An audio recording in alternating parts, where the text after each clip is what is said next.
Hello guys, ayan.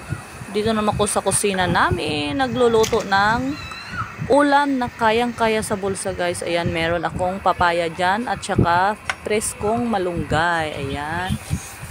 Ginagataan ko pala yan guys. Tapos nilagyan ko ng isang lata ng sardinas. O, napaka-masustansya yan.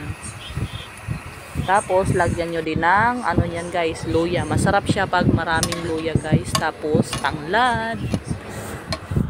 Yan. Tapos, naglagay na ako ng gata dyan guys. Isang pirasong niyog. Yan. Masarap yung papaya at malunggay gagataan yan guys. Tapos, may inihaw ka na tuyo. Naku, napakasarap.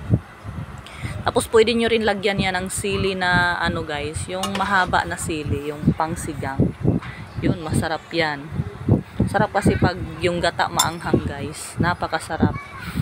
Napaka-masustansyang ulam. O diba, tipid sa bulsa yung ulam na yan. Hindi magastos.